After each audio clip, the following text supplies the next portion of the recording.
At the foot of the hill stood a small town with wooden benches, narrow alleys, and stone gates. On the outskirts, by an old stream, lived a girl named Martha. Her mother spun yarn, while Martha herself repaired shoes, darned stockings, and mended clothes. She always wore neatly washed but worn-out clothes. The fabric was thin, with patches on the elbows. She was skilled with her hands, knew herbs, could read other people's habits from small details, and kept her word. Neighbors noted that she had a clear gaze and a strong memory, but few people cared. Poverty led to habitual indifference. Baron Lytus ruled the town. He arrived, accompanied by knights, looked around the market stalls, and liked to show his power for no reason. When Martha was carrying water on a summer day, the Baron noticed her, laughed loudly, and ordered her to lift her skirt, as if to check its cleanliness. People averted their eyes. Martha lowered her hand, said nothing, and left. After that, people whispered in the shops that the Baron was angry at the whole world out of boredom. And at the same time, they remembered that many years ago the Baron's sister had disappeared, running away from the castle and vanishing. This rumor seemed like old dust stuck to the furniture, and no one paid any attention to it. Martha wore a copper plate with a small, scratched bird on her neck. Her mother had given her this plate, saying that it was a memento from an unknown relative. Martha did not connect the Baron's ancient history with her faded pendant. It was more important for her to save up for a new needle. That same season, the king announced that the prince had reached marriageable age. There would be no contest of strength, no feast for the sake of noise. There would be a simple selection of brides. Every worthy girl could come to the capital with a guarantor and show what she had learned, how she ran a household, how she resolved disputes, how she helped people. The decision would be made by a council, the treasurer, the royal judge, the head matron of the city shelters, and a few other elders. The news was unexpected. Merchants argued about dowries, the poor waved their hands dismissively, and young people whispered by the well. Baron Lady smiled and said through his people that such rules were necessary for the poor to dream in vain. His words were conveyed as coldly as ice. That day he saw Martha again at the market, pretended not to recognize her, but as he passed by, he deliberately caught the edge of her garment with his spur to tear it. A thread remained on the ground, and the copper of the pendant glinted. The Baron paused for a moment, as if something familiar had touched his memory, but he turned away. A few days before the fair, an old pilgrim came to the stream. He walked slowly, leaning on his staff, and was looking for a place to spend the night. Martha noticed that he had a wound on his leg, a little pus on the bandage, and invited him to rest by their fence. She washed the wound with an infusion and gave him some dried bread. The old man replied that he would remember her kindness, and in the morning he asked for water and quietly left for the capital. Martha did not question him. It was enough for her that the man had left without pain. A week later, the royal tax collector arrived in town with his assistants and lists. The townspeople immediately tensed up, but the collector was not rude. He asked detailed questions about grain reserves and herd diseases, writing down numbers and notes. Martha, knowing how often people's rights are lost on such lists, approached and, at the request of a neighbor, helped explain that the calf, which had been registered as an adult cow, was still small and would only survive if left untouched. She calmly explained how to determine age by teeth and how to count offspring. The collector paused, looked at her, noted the accuracy, and corrected the entry.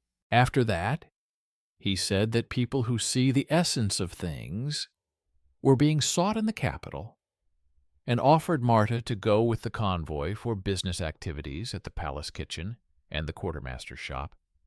He added that he could act as her guarantor if she decided to try her hand at selecting brides, because a guarantor is not only a wealthy person, but also someone responsible for her reputation. He said this without a smile, as a matter of fact. The neighbors exchanged glances. Marta's mother was silent for a long time, then nodded. Martha gathered her bundle and put the copper bird around her neck. The road to the capital led through fields and over bridges. In the wagon, they talked about the royal court, how the judge loved precise words, how the abbess couldn't stand pride, how the treasurer valued order in small things. Martha listened, memorized, and a simple plan formed in her head. Not to try to be someone else. Not to cover up her flaws with fancy words, but to show that she could see what many others did not notice. The Baron also went to the capital. He was accompanied by knights and courtiers. He engaged in high-minded conversation with acquaintances, spread rumors about rich brides, and mockingly threw half-fruits to the boys so that they would fight over the leftovers. At a roadside tavern, he noticed Martha with her cart. He did not greet her. He leaned back on the bench and ordered the best dish. The servant brought him a bowl of meat, and the Baron slowly picked out a piece. At that moment, he noticed the old pilgrim at the door, who seemed to be leaning against the wall by accident. The old man glanced briefly at the Baron and Martha, and left. The Baron felt a strange uneasiness, as if someone were judging him without words. They saw the capital at noon. High walls, wrought iron gates, the clatter of horseshoes, the smell of hot bread and dried fish. Tables for the tests were set up in the royal square. The girls were assigned to different tasks. Some were asked to manage the warehouse, others to settle disputes between craftsmen, and still others to organize the feeding of orphans with the allocated funds so that there would be enough for everyone and some left over for the winter. Martha was placed at the tables with sacks of flour and boxes of dried peas, next to a list of names and the amount to be distributed in portions, so that no one would leave empty-handed. She noticed that 2 sacks of flour were coarser, which meant they would absorb more water and yield more dough, but some of the peas were of poor quality, with black spots from bugs. She divided the batches, marked them with charcoal, drew up a simple diagram, and explained to the delivery boys how to count by cups rather than handfuls, and how to take into account the elderly, who had a harder time carrying. She did not raise her voice or pretend to be the chief manager. She simply acted as she was accustomed to. The abbess watched and noted that there were no unnecessary movements, no posturing, only order. On the second day of the trials, Marta was asked to check the honesty of the suppliers. A wax-sealed jug of rare oil for the infirmary, a chest with linen, and a barrel of salted meat were brought to the table. The treasury wanted to know if someone had stolen some of the goods on the way. Martha weighed the jug on a simple stick, with a stone, determined by touch that the density of the oil was not right, smelled the cork, and caught a slight scent of thick grass, which should not be in the oil. She explained that the supplier had diluted the oil with an infusion to increase the volume, and suggested a test. A drop on a clean rag, the trace of dilution visible at the edges. The judge took note. The treasurer nodded.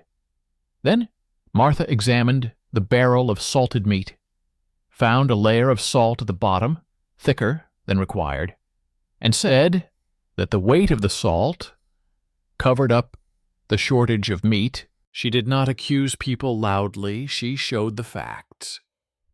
There was silence around her, in which other people's plans deflated like empty bags. On the third day, they were given a routine but risky task: to deliver royal letters and small boxes with donations to the monasteries and return before sunset. At first glance, the task seemed simple, but the streets were bustling with activity. Merchants were talking, and it was easy to lose a bag in the crowd or run into people who liked other people's chests. Martha took the smallest chest, tied it in a scarf, put on a gray cloak over her clothes, and walked through the narrow passages, choosing the path between the bakery and the laundry, where there were fewer people. On the way, she noticed a boy who was looking back too often, and a woman who was dropping her basket too eagerly right in front of the shop shutters, as if she wanted to delay passers-by. Martha changed her route, knocked on the side gate of the monastery, handed over the letter, asked for a receipt, and returned by a different route. Near the market, a servant in a clean cloak approached her and said that on behalf of a certain nobleman he wished to escort her back. Martha gestured that she did not need help, but the servant still followed at a distance. She ignored him. She delivered the chest to the treasurer on time. When it got dark, 2 pickpockets were detained at the city guardhouse, where they found lockpicks and a note describing the girls carrying the royal boxes. Next to Martha's description on the note was a crookedly drawn bird. The judge raised an eyebrow. Martha thought about her pendant, felt a chill run down her spine, but decided not to touch the pendant unnecessarily. In the evening, the same tax collector approached her, now dressed in different clothes. He said his name was Mattei, and that he would be her official guarantor. He pointed to the treasury seal on his belt. It turned out that he was not just a collector, but a trusted treasurer who checked the provinces and people in advance. Martha thanked him.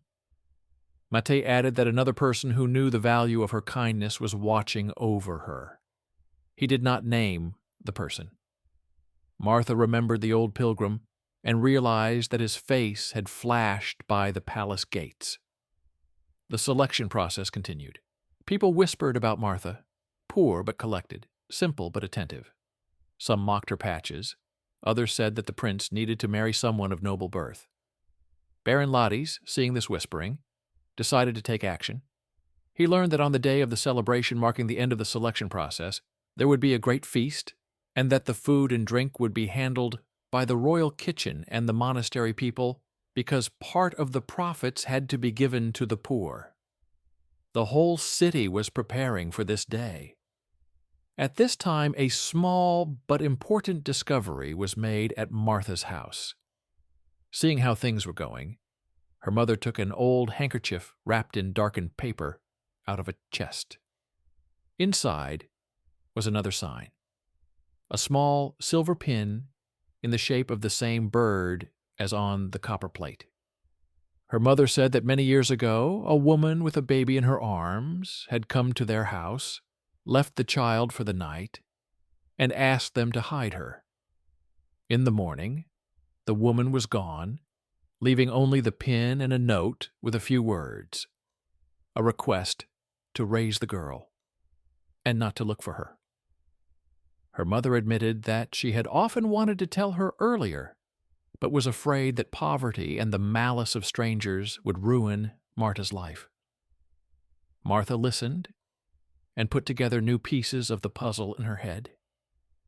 She remembered the story of the baron's sister who had disappeared many years ago. She compared the bird on the pin to the symbol on the gate of the baron's castle, where a flying bird was carved into the upper arch. The connection was too obvious to ignore. Martha realized that there were no random bird drawings in this land. She didn't say anything to anyone because the selection was coming up, and she didn't want to build her future on a noisy revelation of kinship. She decided that if the truth itself led her to the door, she would not turn away. The day of the final review began early. Tables were set up in the square, and clean cloths were hung on the wall. The girls were given their last assignment. Each had to come up with a simple plan for how to survive a poor harvest if the winter was long. Martha wrote down how to distribute the grain among the community granaries, how to store peas in sacks sprinkled with ashes from the hearth to prevent bugs from infesting them, and how to allocate a share to the monastery kitchens on the condition that they would distribute portions to orphans without privileges. She pointed out that the court should temporarily reduce the luxury of the table and replace rare oil with ordinary herbal oil, but honestly admit this to the people so that there would be no rumors. The judge read to the end with interest. The abbess wrote in the margins that she agreed with this order. The treasurer underlined the line about checking the sacks and starch in the fabric as a sign of the supplier's integrity. The prince, who was present quietly and did not interfere, looked at the sheet without smiling, but his eyes were attentive. On the same day, a quiet and dangerous conspiracy unfolded in the city. Someone made sure that the jug of wine for the highest table was replaced with another jug. They looked the same, but one of them contained an invisible layer of powder that would settle at the bottom and take effect when the wine was poured into the cups. The source of the rumor about the substitution was a boy from the kitchen who had seen two strangers arguing near the storeroom at night, but did not understand what they were doing. The boy was frightened and kept quiet until morning, when he saw Martha at the kitchen door. He took her to be a calm person and told her what he had heard. This was the beginning of what would later be called a domestic thriller within a big celebration. Martha went to the storeroom with the senior cook. She did not touch the vessels with her hands.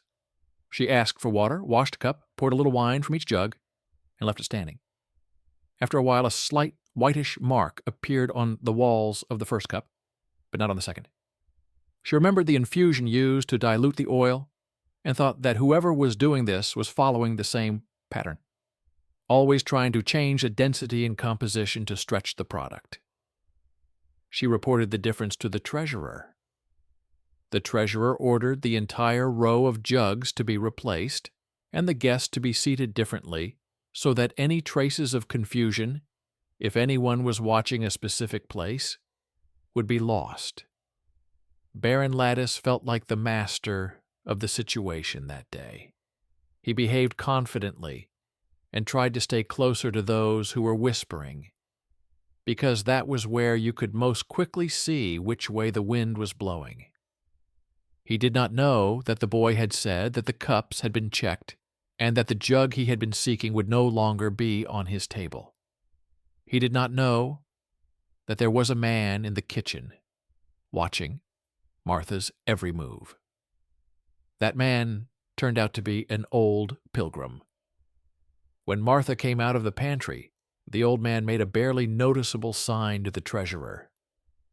It later turned out that the old man was not a random passerby, but a royal informant at the treasury, who preferred to walk around dressed as a poor man in order to see the truth without embellishment. He was the very unexpected benefactor who remembered her early kindness and decided to be there at the right moment. He told Matthew that he trusted Martha's eyes and her steady hand. By evening, everyone knew the council had chosen a bride. The choice was announced without trumpets, but in such a way that it could be heard in the square. They named Marta, the daughter of a weaver from the outskirts. This came as a shock to those who thought in terms of pedigree. First there was a murmur, then silence, then the first bow of the abbess, a short nod from the treasurer, and a calm statement from the judge, which the people repeated. He declared that the choice was made based on reason, not noise. The prince approached the table where Martha had been standing that afternoon, and the mark on his sleeve was turned toward her. Part 2. After the announcement, there was a mixture of joy, envy, and anxiety in the air. Baron Ladis turned pale but kept his composure. He had not expected that his joke about the poor girl would turn into humiliation for him. He had expected her to be placed in the shadows by the kitchen, not at the high table. His men were rushing about at the gate, trying to find out why the jug of wine had been replaced. He suspected that someone had thwarted his plan, but he did not understand who. He was only sure that he needed to regain control. The next day, there was to be a small feast for a select few and an official blessing of the union. The prince was to take a handkerchief from the bride, and the bride was to accept lace from the queen. At this time, the treasurer and the guards quietly checked who had entered the storerooms the day before. They found salt mixed with a bitter powder at the bottom of the box. They discovered that the supplier of salted meat and wine was connected to the baron's people. There was no direct evidence against the baron because he worked through other people and used other people's labels, but the chain of evidence pointed in one direction. The treasurer decided not to make a fuss. He chose a tried and tested method to let a man who considered himself a hunter go out into an open clearing and walk into his own trap. During these hours, Martha was asked to choose clothes for the ceremony. The seamstresses in the royal workshop brought fabrics, thin ribbons, and light gloves. Martha asked for the simplest thing, a modest dress, without unnecessary embroidery, and a white ribbon for her neck. She attached a copper plate with a bird to the ribbon and a silver pin on top. Her hands trembled slightly, but her face remained calm. She knew that the day would bring not only joy. Inside, she was thinking about the woman who had left the baby many years ago. If the truth about their relationship came out, it would be because of circumstance, not on a whim. Before the ceremony began, the queen wanted to see the new bride alone for a short time to look into her eyes and understand her character. Martha came into a small room with windows overlooking the courtyard. The queen was a strict woman who did not like empty words. She examined the ribbon and the pin. Her gaze lingered on the silver bird. She called the treasurer's wife, who had served the baron's sister in her youth. The woman came closer, closed her eyes for a moment, and said that many years ago she had seen exactly the same mark on the cloak of a young lady, the sister of Baron Ladis.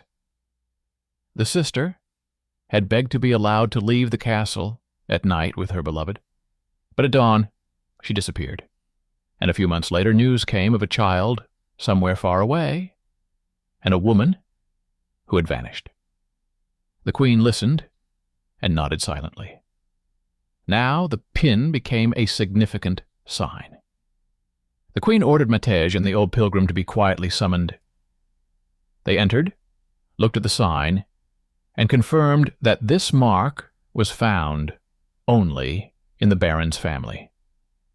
Thus the hidden kinship came to light, but it was not announced immediately. The queen decided that the revelation should come when it was impossible to avoid it. While this quiet meeting was going on in the lower corridors of the castle, two people connected with the baron's household were trying to replace one of the boxes of incense for the ceremony. The treasurer posted guards in the corridor with baskets of laundry, as if they were simply on duty at the laundry room. They intercepted the two and took them to a separate room. The men insisted that they were carrying out orders to decorate the hall. Their hands were shaking, their lips were trembling. In the box, they found spoiled incense mixed with the same bitter powder. This brown substance was supposed to spoil the air at the high table and cause some people to feel weak. The treasurer realized that the goal was simple: to cause chaos in the hall, disrupt the ceremony, forced the council to reconsider its choice, and then, through whispers and slander, return everything to the old ways. He noted that the conspiracy was built like a shop with false scales. Nothing deadly, but enough slander to ruin the day and reputation. The treasurer told the queen about this discovery. The queen listened calmly, looked out the window, and said that the response should be clear and quiet. She ordered the ceremony to begin on time and Baron's people to be left alone until the first bow. At that moment, the guards would enter the hall, present the discovery, and announce that the conspiracy had been uncovered. The queen wanted the fact of the conspirators to be obvious to everyone and for the decision to be based on visible actions, not rumors. The ceremony began at noon. The hall was bright, and the walls radiated the even cold of stone. People stood in rows. Baron Ladys took a place closer to the center, as if to show that he had nothing to hide. He stood straight, but inside he was tense. Martha entered with a white ribbon around her neck. She walked slowly, the masterful work of the dressmakers sitting without wrinkles. A silver bird glimmered quietly on the ribbon. The prince took a step forward and raised the handkerchief that was to become a symbol of the union. At that moment, the treasurer raised his hand.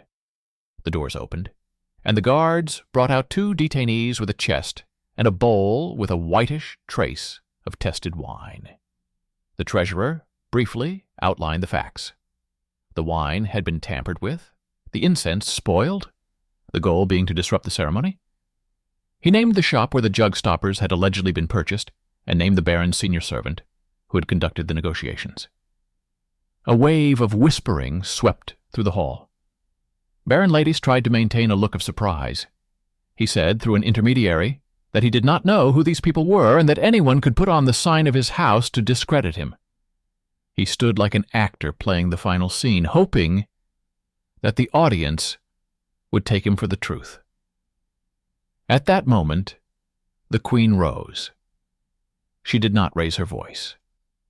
She ordered Matthias and the old pilgrim to come forward and asked them to tell where and how they had found the traces of the substitution and who had first pointed out the difference between the jugs. They gave a brief account. Then the queen asked Martha to step forward and turn so that everyone could see the ribbon and the pin. She said that the Baron's sister wore this mark and that everyone in this house knew that the mark was not forged in the markets.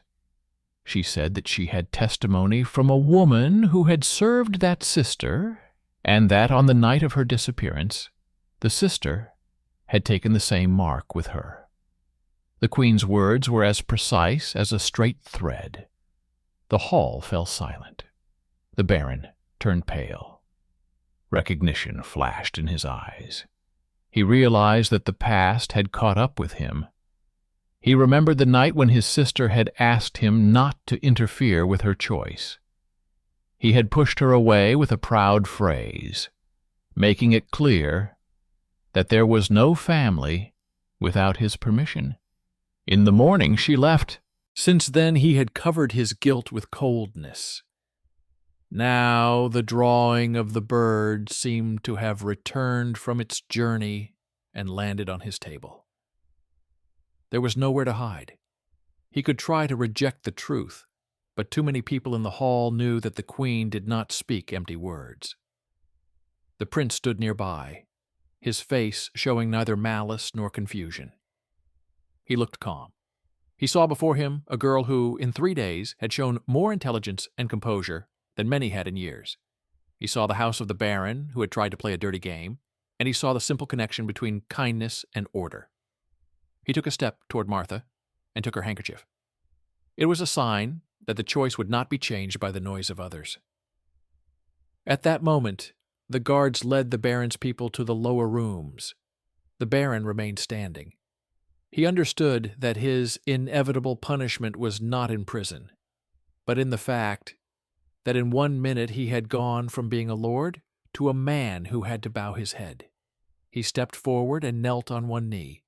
He recognized the authority of the ceremony and, at the same time, acknowledged that the thread of his pride had been broken. After the ceremony, a small meeting was held at the Queen's residence.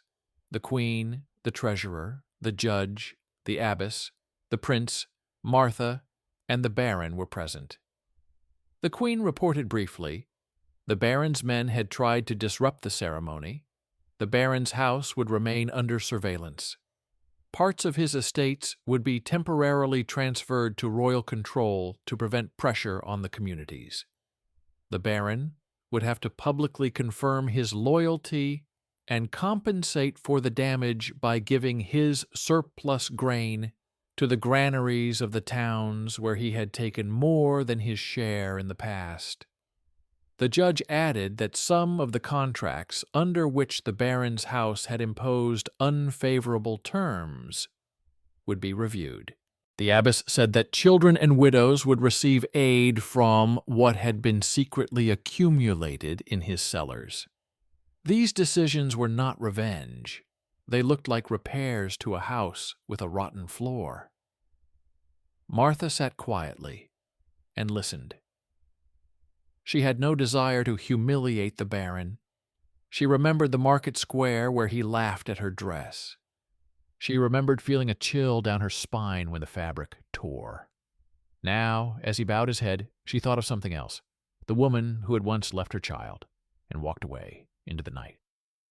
The Queen asked Martha if she wanted a loud announcement of her origins right then and there. Martha asked for time. She said through an interpreter that she wanted people to see her actions, not a mark on a ribbon. The Queen accepted this and announced only that the baron's house and the prince's bride's house were connected by an ancient sign, and that the details would be formalized according to the law after verification. This was enough for the rumor to cease to be empty and become a fact that would now go along with the deeds, not instead of them. In the days that followed, the city breathed new change. Rumors ceased to spread through the market stalls because all the important people had already said what needed to be done. Grain from the baron's warehouses went to the barns. The monastery kitchens began to cook according to lists that Martha wrote in simple words that everyone could understand. The cook from the palace kitchen came to her and asked her to write out a weekly menu for the children in the orphanages. Martha sat down and drew up a plan in half an hour. She showed how to use bones for broth, how to dry herbs, how to save oil. The cook left satisfied. It was a turning point in which an underappreciated person, accustomed to patches, became someone people ran to for advice. The servants said that the new mistress had a gift for noticing small details and that things became clear when she was around. Meanwhile, the baron arrived at the city gates and gave orders to his men to help transport the grain as instructed. He did not try to argue. He rode with his face uncovered and watched as the men busily loaded the carts. There was something in his gaze that had not been there before. He saw not a crowd, but a multitude of individual tasks. He sometimes lingered at the monastery because a woman who had once served his sister worked there. He realized that part of his past no longer belonged to him alone. He became quieter. He sent a request to the Queen for the right to see the sign again. The Queen allowed him to do so in the presence of witnesses, without further ado. He entered the hall where Martha was standing by the window. He bowed. He looked at the pin, and at that moment he was not a baron with spurs, but a brother who had grown up too quickly and had not had time to understand how to love without orders. He turned and left. On the day Martha went to her old town to say goodbye to the stream and her neighbors, she took 2 baskets with her. One contained simple ribbons and needles for the local seamstress. The other, a bag of herbal seeds that are good for stomach ailments. She wanted to leave behind not coins, which would melt away and cause envy, but things that would continue to be useful. Her mother was waiting for her by the stream. They sat on a log and said nothing. Her mother said she felt lighter because the secret was no longer a weight on her heart.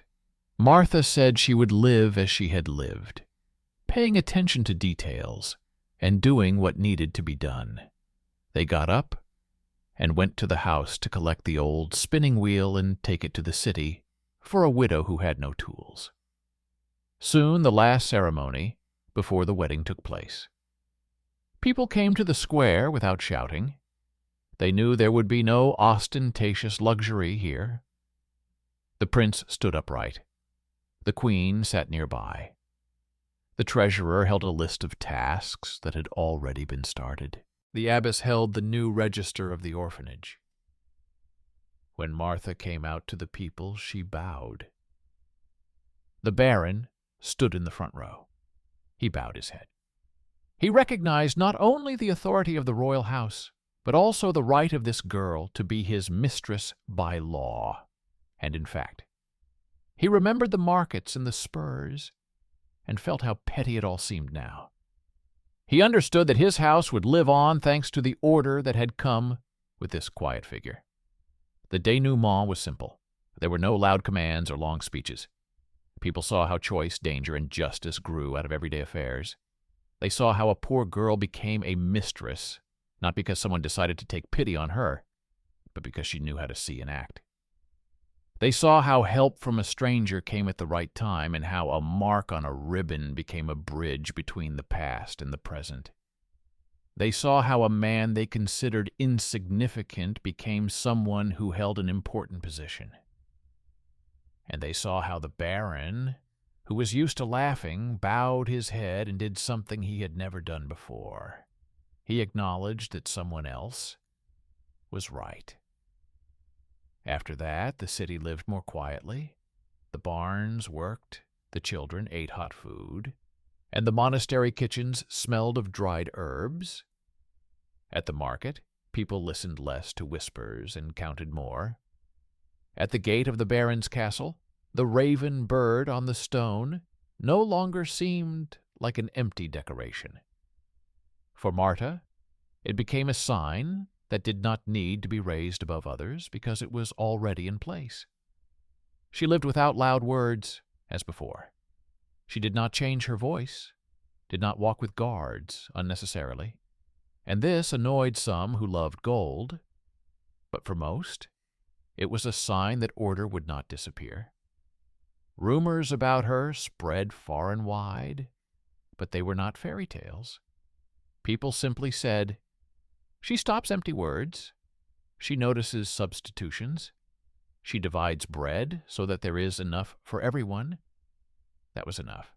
When a new challenge came to the royal house a few months later, a late storm and crop failure in distant lands, the people already had a plan for how to survive the winter. They opened the list written in her hand and followed the points. And every time the baron saw how well it worked, he remembered the market, the torn thread, and his laughter, which now seemed like a teenage prank, and he lowered his eyes. The story did not need a final speech. It was clear enough as it was. Foreign power built on noise gave way to the quiet power of action. The poor girl who had been laughed at became a lady, not because fate had suddenly decided to give her a holiday, but because in a world where bread is counted in loaves rather than handfuls, truth and order always find each other. The month after the ceremony, life moved on, as it always does in a large house, without loud footsteps, through lists, warehouses, corridors, water in boilers, and seed records. Martha took on some of the palace's responsibilities, but asked to retain the right to travel to cities and see things with her own eyes. She explained that paperwork does not always catch petty theft and mistakes, but seeing things on the spot reveals what the lists hide. The queen agreed, and the treasurer noted this in the register. Thus began the trips during which Martha inspected warehouses, monastery kitchens, baronial barns, and markets. On her first trip, something happened that would later be called a test of strength. A cart arrived in a small town near the crossing with parcels for the palace workshop. On the way, the cart stopped at an inn where small items often disappeared. When the cart arrived, one of the boxes contained beaver fur instead of lace, and under the fur was an inconspicuous leather pouch with metal spikes and brown powder. There was nothing alarming on the outside. But if the pouch had been thrown into the hearth, next to thin fabric, smoke with a bitter smell would have started in the workshop. People would have run out, things would have fallen onto the dirty floor, and the best pieces would have disappeared in the commotion.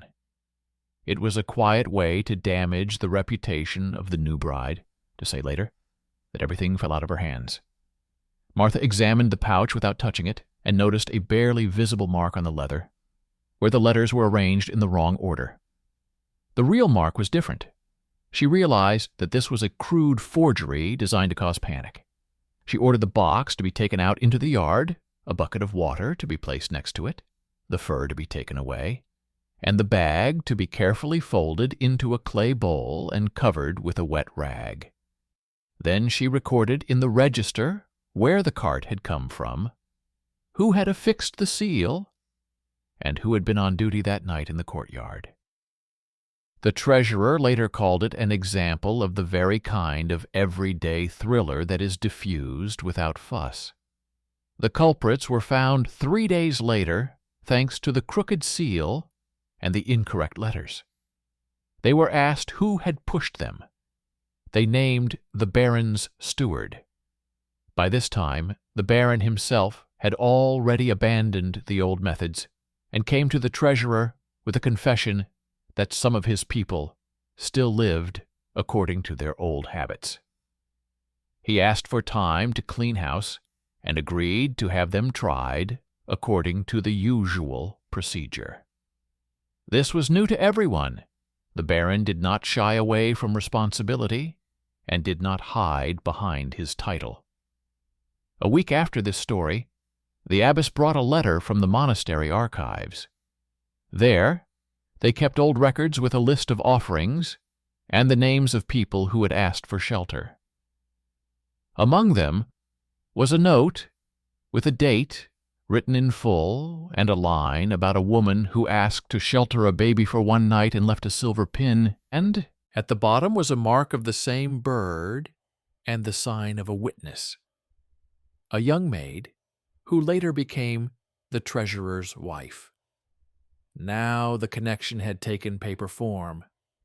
The judge said that this was sufficient to recognize Martha's official origin and register her as the legitimate heir to the bloodline, without taking away any of her adoptive mother's rights to respect. The queen suggested that this be done quietly and without ceremony. Martha asked that the first line of the record mention the name of her weaver mother as the woman who raised her, and only then her family name. The judge agreed. Thus, the hidden relationship was confirmed not for publicity, but for the sake of order. The day came when the baron's house was to publicly transfer part of its supplies to the barns of distant villages. Scales were set up in the square, and scribes arrived. The baron stood nearby and watched as the sacks were loaded onto the carts. He ordered his people not to rush, so as not to tear the straps, and asked the scribes to record each unit. People whispered that the baron had changed. He did not smile or seek cheap approval. He said through his senior manager that he understood how his house had fallen into debt to the people. He behaved as if he were not doing a favor, but paying a long overdue bill. Those who had previously feared his spurs now looked at him without fear or malice. as a man who had finally chosen the right occupation. The old pilgrim did not disappear during this time. He continued to walk around in his gray cloak and kept to himself. Once he asked the queen for permission to leave the court for the winter and live in a monastery on the outskirts, to teach young copyists to look at signs and seals not as patterns, but as a language of facts. He said it would be more useful than any hunt for rumors. The queen approved. Before leaving, he went to the storeroom, where Martha was checking the grain with circles, and said through Matthew that the kindness by the stream was not accidental, but had now become the rule. He left a note with a simple list of mistakes most often made by dishonest suppliers. Incorrect stamping, too smooth a pattern repeat, the wrong smell when melting wax, a different color of thread in one row of the bag. Martha put this note in the register and ordered it to be copied for all warehouses. Thus, the unexpected benefactor left behind a system that worked without him. Meanwhile, the prince kept quiet and listened a lot. He began to appear more often where records were kept and less often where music played. He said through his people that order should be learned from those who make it, not from those who write about it. He asked Martha to note mistakes not only in other people's affairs, but also in court habits. Martha introduced a simple rule. Every week, the list of expenses should include a line about savings and a line about excesses that could be eliminated without harm. This was not a humiliation of luxury. It was a way to show everyone that the house could live without ostentatious excesses. Early bad weather arrived in the fall. The barley harvest was lost in the distant fields. People became nervous. Speculators appeared, buying up the remaining grain and raising prices. Martha suggested opening the city's reserves ahead of schedule, but distributing them not in sacks, but in measured portions according to ration cards, which took into account children, the elderly, and the sick. She added a condition. Everyone who took grain had to bring dry herbs for decoctions to the common basket if they had a field, or help in the drying room if they did not have a field. This way, everyone received not only bread, but also participation. The abbess said that this taught mutual responsibility. The treasurer saw that the city's excess spending could be reduced without pain, and used the savings to buy oats where the price had not yet skyrocketed. Martha's plans worked again. During this period, a merchant from foreign lands came to the city. He offered rare salt and honey, but insisted that the transactions go through intermediaries whom no one knew. At first, everyone was delighted with the sweet goods. But then Martha noticed that the weights on his scales were too uniform, and the bags of salt were tied with a knot that was not commonly used in his region. She asked to postpone the transaction until the next day, and invited the same modest seal teacher from the monastery to the warehouse. He confirmed that some of the goods were good, but some had been replaced. The merchant was offended and wanted to leave, but the judge explained that the deal could only go ahead after a full inspection. The middlemen disappeared, the deal fell through, but the city did not fall for the trick, and word of the strict order spread. Thus, hidden talent versus status once again yielded results. People became more cautious where they had previously been easily deceived. By winter, the royal house had compiled a new set of simple rules. It was called a short book on the clear signs of honest trade.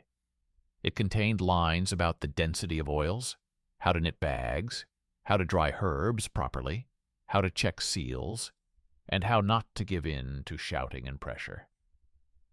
In the preface, the treasurer wrote that these rules had grown out of the deeds of the new mistress, and thanked her for the order that saved lives. The booklet was sent to the cities. People read it not as a law, but as a hint, because it was written not in flowery language, but in short points. Finally, the wedding day arrived. It passed without unnecessary luxury. There were no fiery entertainments in the square, but there was enough bread and warm drink. The queen presented Martha with lace, and the prince accepted a handkerchief. The baron stood nearby and held a casket with a document in which he acknowledged his family ties and renounced pressure on the communities. He handed the box to the treasurer in front of everyone. People saw how the man who had laughed in the market now stood aside and helped without demanding applause. For many, this was a real lesson. After the wedding, Martha went to the stream where she used to live. She arrived at the same hour, when the water flowed quietly between the stones. Her mother brought out the spinning wheel and said that she no longer needed it because her strength was gone. Martha replied, through a retelling, that the spinning wheel would go to the young widow. They walked through the yard, leaving a new bag of flour for the neighbors and a small box of needles and thread for the seamstress under the shed. Children from the nearest houses ran out and began to look at the carriage. No one shouted or tugged at her clothes. The children were used to there being no noise around this woman. They knew that things became simple when she was around. So the story ended not with fireworks but with clarity. The twists and turns, a hidden kinship, an unexpected benefactor, a hidden talent, an underappreciated hero, and an everyday thriller came together in a smooth pattern. Nothing fell from the sky. Each decision flowed from the previous step. Humiliation turned out to be preparation for work, and triumph, a duty. People remembered not the fact of the wedding itself, but the way in which silence was brought to a place where rumors were accustomed to living. And when later in the city rumors began again, that without the old order the house would weaken, they were answered briefly. The house stands not on shouting, but on steady hands.